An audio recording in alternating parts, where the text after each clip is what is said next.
Salam sejahtera. Nama saya Dr. Irma Wani Othman daripada Universiti Malaysia Sabah. Saya akan membentangkan kertas kerja bertajuk Moratorium dan Pengurusan Kewangan Norma Baharu dalam menginspirasi dan mendidik kepimpinan komuniti pendidikan tinggi. Dalam menempuh era pandemik COVID-19 di Malaysia pada hari ini, pelbagai cabaran terpaksa diharungi oleh rakyat dalam meneruskan kehidupan mengikut norma baharu. Cabaran utama yang terpaksa dihadapi oleh setiap individu adalah kehilangan sumber pendapatan yang disebabkan kehilangan pekerjaan. Tidak terkecuali, pihak kerajaan juga menghadapi tekanan dalam menguruskan ekonomi bagi membantu rakyat dalam meneruskan kehidupan. Realiti yang terjadi pada masa kini, kebanyakan dari individu yang kehilangan pekerjaan secara tiba-tiba telah membawa mereka terjeribak dalam permasalahan kewangan yang menghimpit diri dan keluarga. Permasalahan ini berlaku adalah disebabkan mereka tidak pernah melakukan perancangan dalam menguruskan kewangan. Yang mana perkara ini dipandang tidak penting sebelum ini. Kepentingan adanya ilmu pengurusan kewangan dalam diri dapat membawa perubahan ke arah kesejahteraan kewangan individu bagi mencapai setiap matlamat hidup.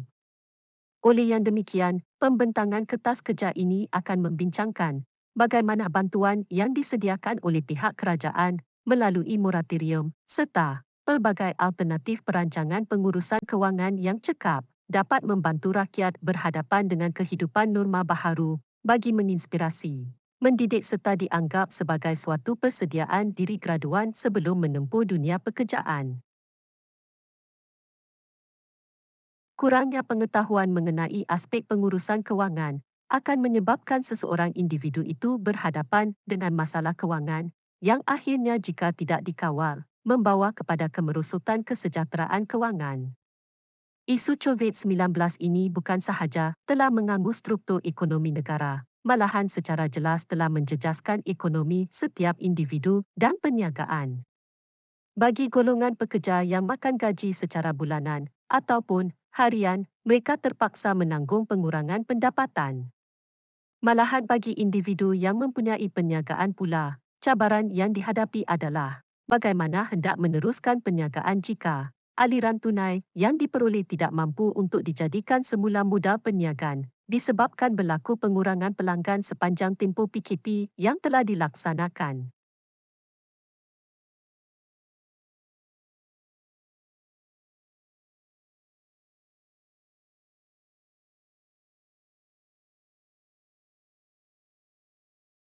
Pengurusan kewangan yang baik adalah merujuk kepada bagaimana seseorang individu itu dapat melakukan pembahagian perbelanjaan bercukupan yang mana mampu untuk melakukan pembayaran terhadap sebarang bentuk pinjaman pembiayaan. Pengurusan kewangan yang baik dapat membantu individu menguruskan perbelanjaan serta mampu bersedia dalam menghadapi sebarang kemungkinan pada masa hadapan. Pengurusan kewangan yang tidak efektif pula akan menyebabkan berlakunya krisis kewangan individu. Oleh yang demikian, aspek pengurusan kewangan ini tidak boleh dipandang mudah kerana cabaran hidup pada masa kini sememangnya semakin mencabar. Senario kehidupan masa kini memperlihatkan bahawa ramai graduan yang baru sahaja menjejakkan kaki di alam pekerjaan telah mula membuat pinjaman peribadi sama ada di bank-bank, kerajaan ataupun agensi pinjaman lain. Selain dari itu, faktor kurangnya pengetahuan dan corak perbelanjaan yang burus juga dilihat sebagai salah satu faktor yang mampu memberikan impak negatif kepada amalan pengurusan kewangan individu. Dengan perancang kewangan yang dilakukan, setiap individu berupaya mengelakkan diri mereka dari kesan yang negatif seperti bebanan hutang yang tidak terurus, melakukan perbelanjaan yang berlebihan, diisytiharkan muflis, dan kebergantungan terhadap orang lain sewaktu mengalami sebarang permasalahan.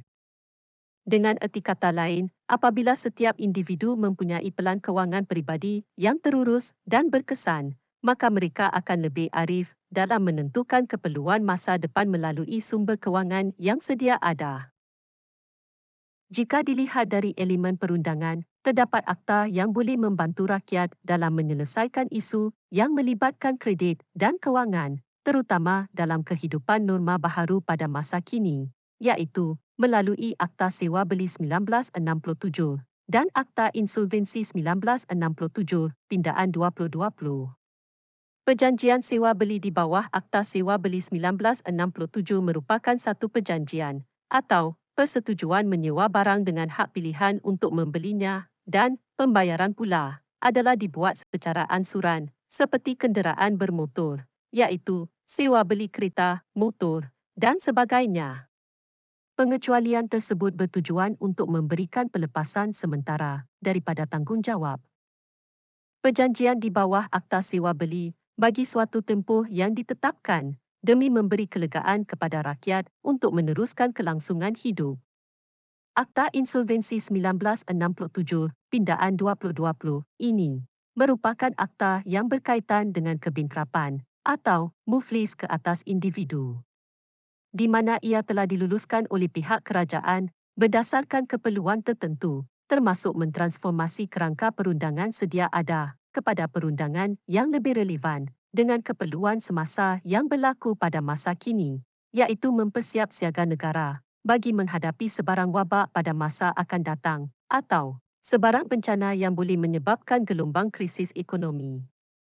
Pindaan akta ini telah memberikan kesan positif, seperti memberi peluang kepada individu untuk mengukuhkan ekonomi semasa tanpa kekangan yang timbul daripada tindakan muflis bagi merancarkan pertumbuhan ekonomi dan pembangunan negara. Dengan adanya akta ini telah memberi peluang kepada pengusaha perniagaan maupun individu dari segi pengurusan kewangan, lebih-lebih lagi setelah berhadapan dengan situasi yang tidak dijangka seperti COVID-19 serta mengelakkan pertambahan mendadak kes muflis dalam masa singkat. Berikut merupakan perbincangan mengenai bantuan yang disediakan oleh pihak kerajaan melalui moratorium dan agensi kaunseling dan pengurusan kredit yang dikenali sebagai AKPK, serta pelbagai alternatif perancangan pengurusan kewangan yang dapat membantu rakyat berhadapan dengan kehidupan norma baharu bagi menginspirasi dan mendidik kepimpinan komuniti pendidikan tinggi sebagai persediaan diri sebelum menempuh dunia pekerjaan. Disebabkan penularan wabak pandemik COVID-19, pihak kerajaan telah mengumumkan mengenai pakej rangsangan ekonomi prihatin rakyat iaitu Prihatin, yang mana fokus utamanya adalah untuk membantu rakyat yang terkesan.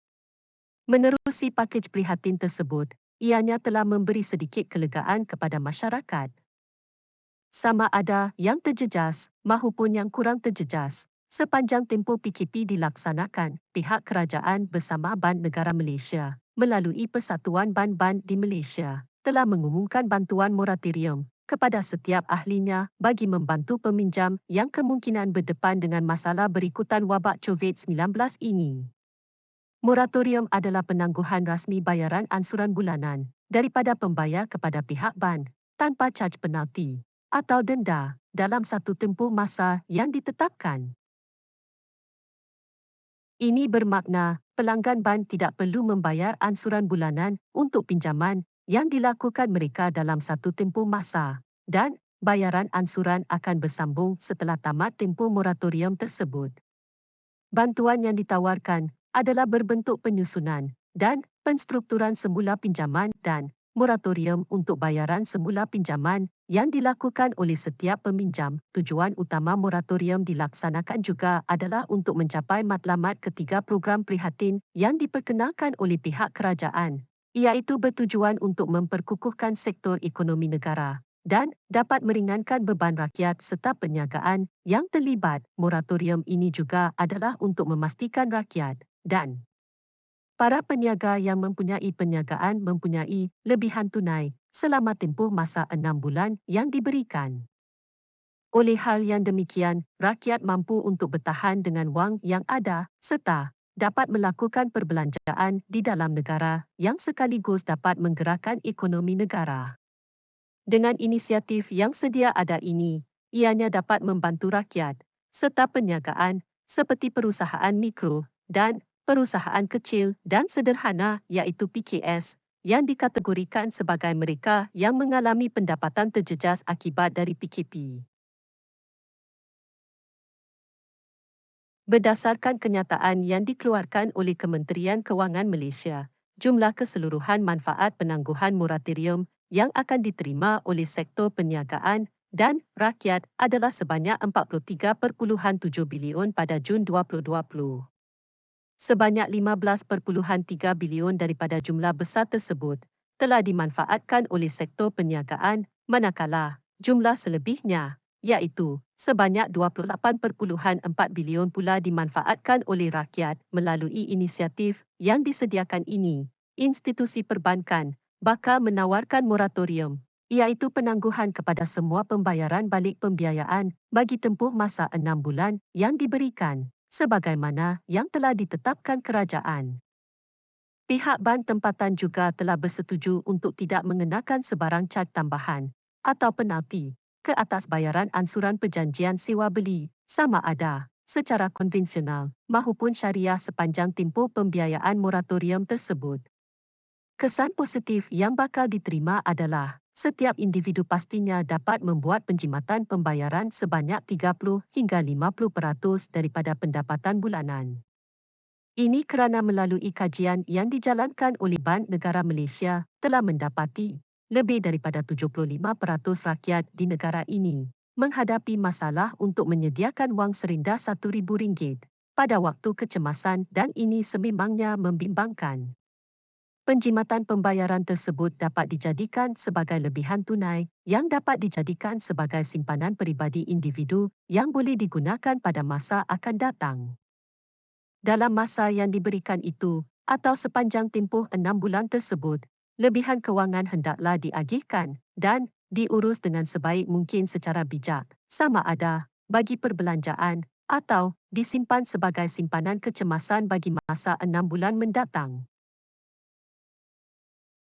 Menurut kenyataan yang diberikan oleh Kementerian Kewangan Malaysia, peminjam yang layak adalah terdiri daripada mereka yang kehilangan pekerjaan, sama ada daripada kumpulan B40, M40 dan T20, penerima bantuan sara hidup bantuan prihatin rakyat BPR, perusahaan mikro dan perusahaan kecil dan sederhana, iaitu PKS dalam sektor yang tidak dibenarkan beroperasi berikutan sekatan pergerakan penuh. Peminjam M40 dan T20 yang berdepan pengurangan pendapatan juga boleh memohon untuk mengurangkan bayaran ansuran pinjaman mereka sejajar dengan pengurangan pendapatan yang diterima. Kemudahan yang diberikan adalah mereka diberi pilihan untuk mengurangkan bayaran balik ansuran pinjaman sebanyak 50% daripada nilai asal. Agensi Kaunseling dan Pengurusan Kredit AKPK merupakan sebuah agensi yang ditubuhkan untuk membantu individu menguruskan keadaan kewangan mereka bagi mencapai ketenangan minda hasil daripada penggunaan kredit yang bijak. Objektif Agensi Kaunseling dan Pengurusan Kredit AKPK ini adalah untuk menjadikan masyarakat isi rumah dan perusahaan kecil dan sederhana PKS memiliki tahap kewangan yang kukuh. 3 fungsi utama AKPK adalah pertamanya, memberi pendidikan kewangan mengenai penggunaan kredit secara bijak serta asas pengurusan wang dan tanggungjawab dalam menguruskan kredit bagi setiap individu. Fungsi kedua adalah memberi khidmat nasihat kewangan kepada individu yang memerlukan. Setiap individu perlu mempunyai kemahiran dalam mengurus perbelanjaan mereka secara bijak. Dan ini merupakan suatu kemahiran yang penting supaya setiap individu boleh berbelanja mengikut kemampuan tanpa mendatangkan masalah pada masa akan datang. Manakala fungsi ketiga merupakan tujuan utama yang diberikan oleh AKPK bagi membantu individu yang mempunyai masalah kewangan ataupun bebanan hutang dengan menyediakan pelan pembayaran semula pinjaman secara peribadi melalui rundingan dengan pihak penyedia perkhidmatan kewangan mereka yang dinamakan Program Pengurusan Kredit PPK. Oleh itu, untuk membina satu generasi dengan pengurusan kewangan yang baik ianya harus bermula di peringkat awal. Ini telah menjadi motivasi pada Bank Negara Malaysia dalam membangunkan AKPK untuk menjadikan ianya sebagai sebuah agensi yang menyediakan pendidikan kewangan kepada pengguna dewasa daripada semua lapisan masyarakat. Bermula daripada komuniti di institusi pengajian tinggi sehinggalah ke peringkat warga emas. Amat penting bagi setiap individu melakukan perancangan perbelanjaan secara harian dan bulanan bagi memastikan setiap bulan ada lebihan wang yang dapat diasingkan bagi dijadikan simpanan yang dapat digunakan pada masa kecemasan. Simpanan kewangan juga boleh diibaratkan sebagai suatu transaksi perniagaan yang mana secara tidak langsung penyimpan akan menerima pertambahan kadar faedah dalam satu tempoh masa yang ditetapkan dengan mempraktiskan amalan berbelanja terhadap perkara yang diperlukan sahaja. Pastinya setiap individu akan mempunyai lebihan wang yang boleh dijadikan sebagai simpanan. Salah satu pendekatan terbaik yang boleh dilakukan adalah mengasingkan sejumlah wang terlebih dahulu sebelum membuat sebarang perbelanjaan. Ini kerana kebiasaannya setiap individu pastinya akan menghabiskan pendapatan yang diterima dengan melakukan perbelanjaan ke atas perkara yang tidak sepatutnya. Terdapat beberapa kaedah yang disarankan untuk membantu individu dalam melakukan perancangan perbelanjaan secara bijak iaitu: pertama, membandingkan harga bagi barang yang sama di tempat membeli belah yang berlainan. Kedua, merancang pembelian sebelum melakukan aktiviti membeli belah dengan menyediakan senarai barang yang ingin dibeli serta harus mematuhi senarai tersebut. Ketiga, setiap individu perlulah mengelakkan pembelian mengikut gerak hati, kerana pembelian mengikut gerak hati akan menyebabkan berlaku perbelanjaan yang berlebihan. Seterusnya yang terakhir, keempat, jangan mudah terpengaruh dengan mana-mana iklan di pasaraya atau televisyen yang menjanjikan pelbagai kelebihan ke atas produk yang ingin dijual. Setiap individu atau keluarga dicadangkan perlu mempunyai simpanan tunai sekurang-kurangnya 30% daripada jumlah pendapatan tahunan yang diterima supaya tidak menghadapi sebarang masalah apabila berhadapan dengan situasi yang sukar.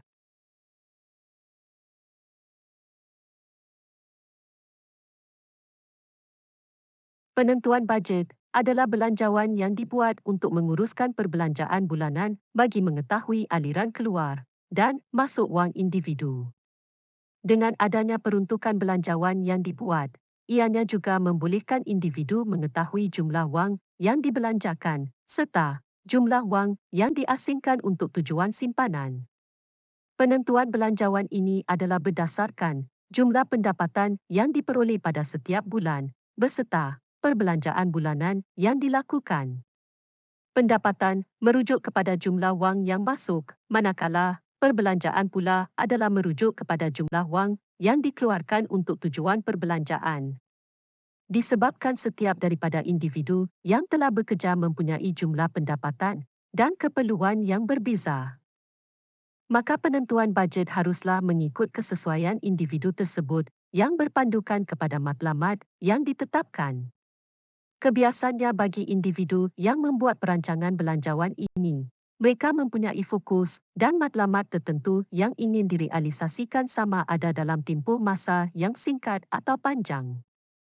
Manfaat yang diperoleh daripada penggubalan belanjawan ini adalah: pertama, dapat membantu individu untuk merancang perbelanjaan mengikut perkadaran jumlah pendapatan bulanan yang diterima. Kedua, mempunyai wang simpanan jika berlakunya waktu kecemasan. Dan ketiga, dengan simpanan yang telah dilakukan dapat mewujudkan impian menjadi kenyataan seperti membeli rumah.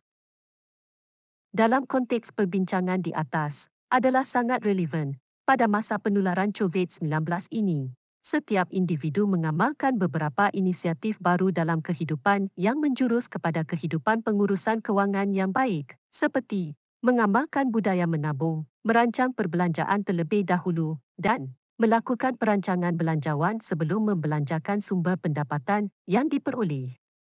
Tambahan lagi, dengan bantuan yang diberikan oleh pihak kerajaan melalui kemudahan moratorium dan kemudahan yang diberikan oleh agensi kaunseling dan pengurusan kredit, ianya mampu menjadi tempat dalam menyelesaikan pelbagai masalah berhubung isu kewangan. Justru itu adalah penting bagi setiap individu. Menguruskan sumber kewangan yang ada secara cekap, bijaksana, dan fleksibel bagi menjamin kedudukan kewangan yang kukuh pada setiap masa. Ini menunjukkan bahawa pengamalan pengurusan kewangan adalah saling bergantung dengan pengetahuan dan kemahiran yang dipraktikan oleh seseorang individu. Oleh itu, setiap individu perlu berfikir secara matang dalam membuat pilihan yang betul agar mereka tidak terjebak dengan masalah kewangan di masa hadapan. Perlu diingat sentiasa, sebelum melakukan sebarang perbelanjaan, apa yang perlu difikirkan adalah sama ada asas perbelanjaan itu berdasarkan keperluan mahupun kehendak. Sekian, terima kasih.